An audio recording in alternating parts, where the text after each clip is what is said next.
یہ ایک آخری میرا بڑا امپورٹنٹ کوشچن ہے جو کنفیوزنگ ہے کافی انجینئر صاحب کے اسٹوڈنٹس بھی کہتے ہیں، کیونکہ وہ کہتے ہیں میرے فالوورز نہیں میرے اسٹوڈنٹس ہیں، وہ کہتے ہیں کہ یہ حضرت عمر رضی اللہ عنہ ابو بکر رضی اللہ عنہ کو یہ نہیں کہتے تھے رضی اللہ عنہ، وہ کہتے تھے حضرت ابو بکر، یعنی کہ یہ علماء کہتے ہیں کہ رضی اللہ عنہ ہو، اسی طرح یہ بھی جاہل ہے۔ سنیں سبحان اللہ، دیکھیں جب ایک نبی نے دوسرے نبی کو بلانا ہے، جب ایک نبی نے دیکھیں ذرا بات سمجھے، اللہ کے نبی نے فرمایا ہم انبیاء بھائی ہیں، ہماری مائیں مختلف ہیں، تو نبی کے لیے وہ لیول ایک ہے کہ جو اللہ تعالیٰ کا چنیدہ ہے۔ اسی طرح صحابہ کرام ان میں سبحان اللہ اپ اینڈ ڈاؤن، انبیاء میں جس طرح رسول ہیں ان کے درجات ہیں، تلک الرسل فضلنا بعضهم علی بعض، اسی طرح صحابہ کرام۔ اب بعض صحابہ کرام جو ہیں وہ اکابرین کے لیے ایسے کلمات استعمال کرتے تھے، تبھی تو ان سے بعد کے لوگوں نے رضی اللہ عنہم لیا، اور یہی طرز ہے تمام جو حدیث کے جامعین ہیں انہوں نے حدیثوں کی کتابوں کے اندر، اب جیسے مثال کے طور پہ کوئی بھی حدیث دیکھیں، میں ایک بہت کہتے ہیں نا ہائیڈروجن بم، اب ایک ہائیڈروجن بم میں گرانے لگا ہوں، اب ایک صحابی ہے وہ نبی علیہ السلام کے پاس آیا، اس نے کہا یا رسول اللہ محمد صلی اللہ علیہ وسلم، آپ کا نام لیا، آپ کا وصف بیان کیا، تو اس نے ساتھ یہ تو نہیں کہا صلی اللہ علیہ وآلہ وسلم، ہر بار تو نہیں کہا، لیکن آپ دیکھیں صحابہ اور تابعین نے جب بھی اس کو بیان کیا ہے ہر بار اس نے کیا لکھا اور کہا صلی اللہ علیہ وآلہ وسلم یا صلی اللہ علیہ وسلم، آل کے بغیر بھی حدیث کے اندر الفاظ موجود ہیں۔ ہاں جی، تو اسی طرح صغار صحابہ نے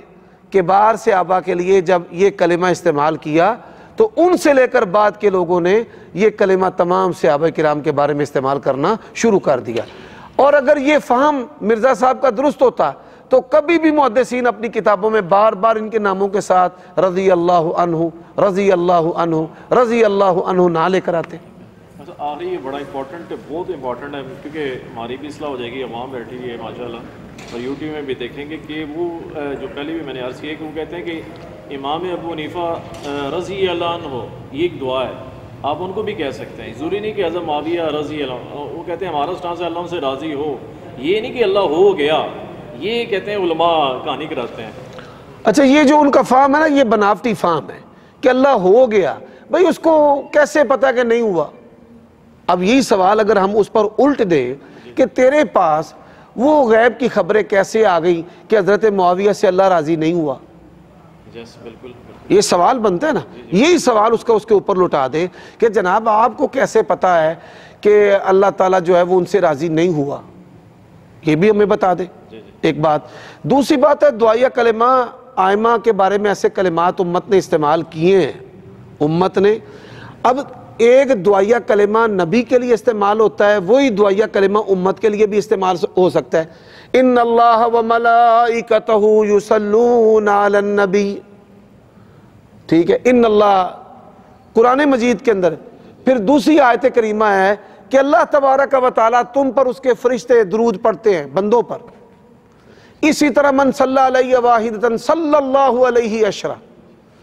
تو اس وقت جو معنی کے اندر فرق ہے کہ بعد کے لوگوں کے لیے وہ دعائیہ کلمہ ہے اور پہلے لوگوں کے لیے اس کلمہ کا مطلب اور معنی کچھ اور ہے۔ ہم جب مثال صلوات بھیجتے ہیں تو ہم بھیجتے ہیں اللہم صلی علی محمد، اب اللہ بھی صلوات بھیجتا ہے، اللہ جو ہے وہ کیا صلوات بھیجتا ہے، فرق ہے معنی میں،